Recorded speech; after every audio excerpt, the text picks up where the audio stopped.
ASMR.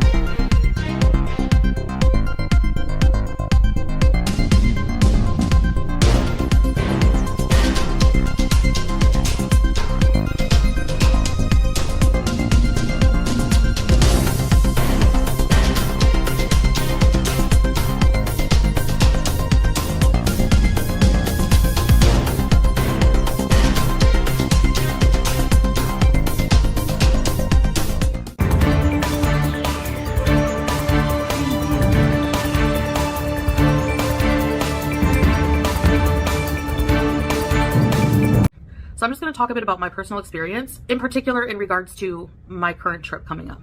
Now, I will say, I've been saying for, months, I want to get ready for the trip. I want to lose some weight for the trip because I 100% don't dispute the fact that, if I lose weight, my mobility will increase greatly. I'll feel better. I'll be able to do a lot more. But as it turns out, I've been struggling a lot and I haven't been able to meet my goal. And, but I'm still traveling.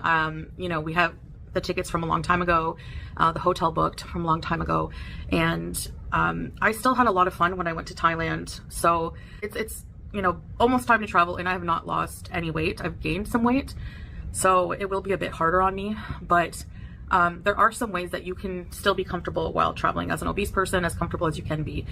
Obviously losing the weight would have been ideal for me. Maybe I can lose some weight while I'm there.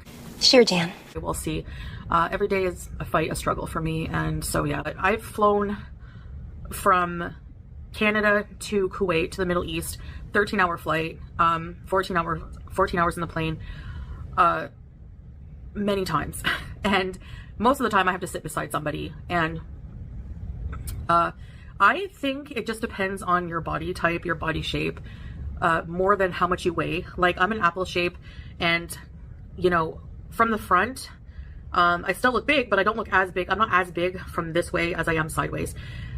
So if you are pear-shaped, you carry most of your weight in your hips, you're going to have a harder time, depending on your size, with the airplane seats that are very narrow, as opposed to somebody who carries most of their weight in the abdomen. You will probably need a seatbelt extender, but you can actually order one online. Just Google search seatbelt extender for the either a universal one or a particular airline you're looking for. They do sell them on Amazon for pretty cheap. Now, I don't mind asking. That's if you're not okay with asking for a seatbelt extender. I don't mind asking for a seatbelt extender. I get on the plane, they direct me to my seat. There's usually a flight attendant that is in the aisles, so I just ask them, may I have a seatbelt extender? You can even bring them to the back, ask to talk to them privately and ask for one. And it's usually, they're very easy to use. You don't have to worry about that. They just clip into the seatbelt. So yeah, I'm just used to it. I'm not really embarrassed by that. There's quite a few other people that need seatbelt extenders on the flights usually. If not, you're the only one, that's fine. You'll probably need one if you're a certain size or certain weight. Depending on the airline, you can also for an additional fee, small additional fee, book an extra seat beside you. So you can also ask at the ticket counter when you're getting your boarding pass. You can ask, are there any seats left? Because most people will have their seats by then. Are there any seats left that are, there's an empty seat beside. Another thing is, I love the window seat, but the aisle seat actually gives you more room because you can kind of, whenever they're not doing dinner service, or you'll get knocked out by a cart, but you can kind of put your legs out a bit into the aisleway. You can spill out a bit into the aisleway is what I'm looking to say. So I have a lot of health issues, and I do have mobility issues because of my weight. Somehow on travel day, I'm able to just like suck it up, but it is hard. It's harder for sure. It's more difficult. I get winded more easily. My lower back starts hurting, just those kind of things. So, if the airport has a service where you can request, like for certain people, you can request a wheelchair, sometimes I approach these carts that are driving around and just like beg them for a ride to my gate, and they usually do oblige, except when I went to Germany, they kind of just like said no. So, but here in the Middle East, they always have the complimentary service. Even in the Montreal airport, they do have a little train station you can wait at, and someone will take you to your gate if you're disabled, you have mobility issues, or you're elderly. So feel free to use those. Taking breaks is very important. Know your limits with your mobility to make it more enjoyable for you. Ideally, like for me, I don't like the situation I'm in. I wish I was able to change it a bit, but I didn't. So this is the situation I have to deal with. How am I going to make it comfortable? How am I going to make it good for myself. Don't be ashamed. Like, don't be comparing yourself to a healthier person and saying, like, I keep it in the back of my mind that yes, I would like to be like that. I would like to be healthier. Okay. But at the same time, while I'm living this, I have to accept what I am at the moment and try to enjoy myself regardless. So just, you know, I'm not saying be proud of your limitations, but just don't let them deter your traveling and ruin it for you. Don't be like ashamed, like, oh, I have to take, you know, I have these mobility issues. I need certain things. Like, don't be ashamed of that. And don't try to be like, act like a thinner, more in shape person and do what they do. Just know what you need to do for you and do it. Inshallah, we will still have a good time. So anyways, that's it for now, and I'll see you in the next video. Bye. So today I have some Subway. They have a deal where you get a side, a drink, and a 4-inch sub, which I've never had, but I decided to have this and pair it with some bonus noodles. Bruh. Yes. So I got a spicy, I think a spicy BMT. And let me see this spicy BMT. Oh, it's like a 6-inch. Okay, all they put on it is like pepperoni with nothing on it. That's so weird. No cheese, nothing. I'll be right back. Okay, I added my own toppings, so. But all I had was ketchup, mustard, mayo, and cheese. So, and a Coca-Cola Zero. These are the best ketchup chips ever. They're Hector's ketchup. Bismillah and Beauty Bite. Okay, so you know how I love mysteries.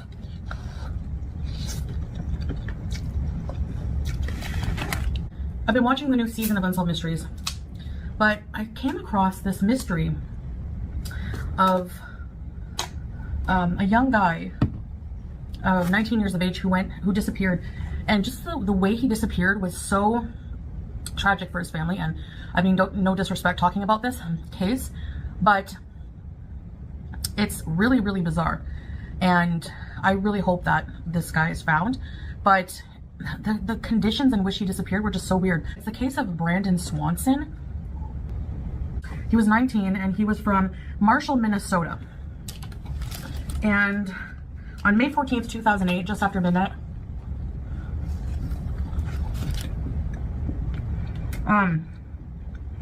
he drove his car into a ditch.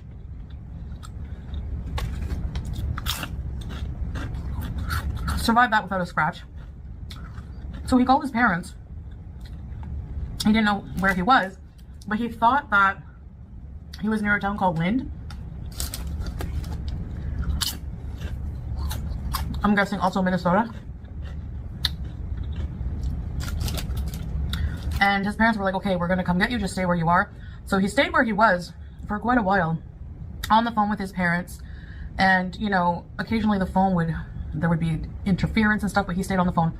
And he stayed on the phone with his parents until, you know, they couldn't find him. You know, they had their lights on, they were looking around in the direction where he thought he was, and they couldn't find his car or Brandon on the side of the road at all. So Brandon decided to start walking towards some lights, he thought, you know, towards the town of Lind, and told his dad to just pick him up in a known parking lot of an establishment. I think it was either a restaurant or a bar. So his dad was like, okay, and headed over towards that area. Now, Brandon was walking through a field, apparently, towards Lind, and what he thought was Lind, and 47 minutes later, all the while he's still on the phone with his parents hear, oh shit, and then silence, until the parents had to finally disconnect the call and try to call again. But imagine, like, you know, you hear, oh shit, and then silence for a while, and you're like, Brandon, and there's no answer. Like, you know, it was just so eerie because they didn't hear anything else. His cell phone records showed that he was actually not going where he thought he was going. He was actually going 40 kilometers, about 25 miles in the opposite direction to where he thought he was going. So no wonder no one could find him. He was coming from like a party, like end of spring semester party.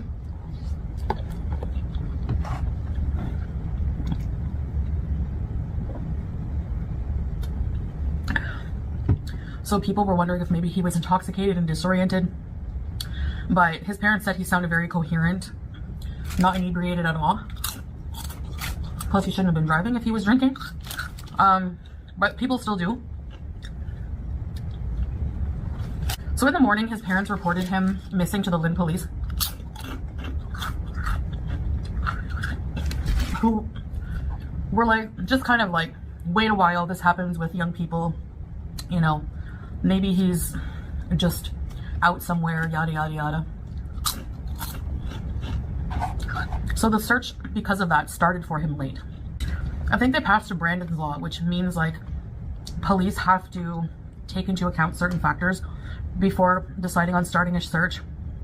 Because in my opinion, like, okay, yeah, let's say, you know, he just didn't come home, like it was the next morning they found that he didn't come home. Maybe he just like got drunk, passed out, and didn't come home right away. That's a little different than him kind of, you know, being in a car crash and then saying, oh shit, and then nothing. You know, like, to me, they should have started the investigation right away. They also had sniffer dogs that led them around the Yellow Medicine River, but nobody was ever found in the river. There was no other evidence to suggest that he did fall in the river, because his last known location was near the Yellow Medicine River, apparently. The whole thing is bizarre.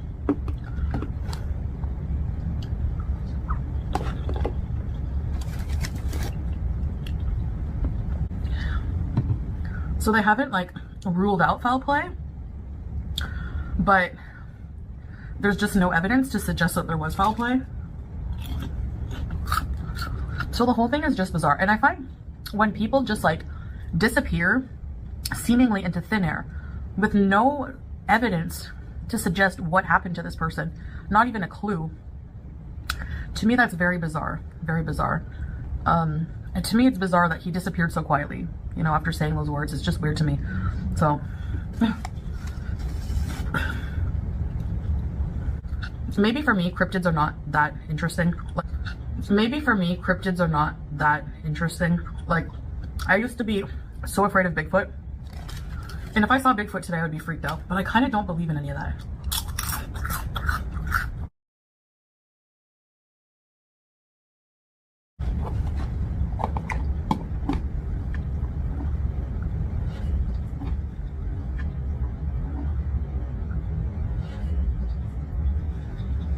I failed my challenge of eating everything in my house, but we don't have that much left, really. That was delicious. I guess that's it. And I'll see you guys in the next video. Bye.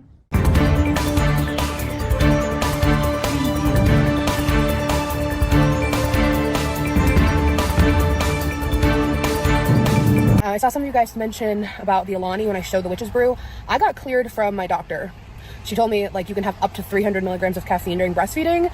And she told me energy drinks are fine. So I don't think I would ever drink one at night because I know that breast milk morning and night can be different for the baby, etc. And I'm going to label them. But she said that was totally fine. And I know a lot of people in my real life who have drank their Alanis while breastfeeding as well. Sure, Jan. Also, I appreciate the concern, but don't worry. I check everything with my doctor, everything. A few moments later. Hey you guys, so I posted a vlog today, and in that vlog I mentioned that my doctor said it was okay to drink energy drinks while breastfeeding. She totally told me it was okay as long as I didn't go over 300 milligrams. And then I'm getting a ton of comments on the vlog today about how it's not recommended and that my doctor's wrong, and to talk to lactation specialists, and even on the Alani Kansas it's not recommended for nursing. I'm so grateful you guys told me that. I don't know why my doctor said it was okay, but I will not be drinking energy drinks while nursing. So thank you guys so much for all of the tips and the warnings. I really appreciate it. So just wanted to give a little update on that front since it's in the vlog today, but no energy drinks while breastfeeding. Thank you. You're so fucking special, but I'm a creep.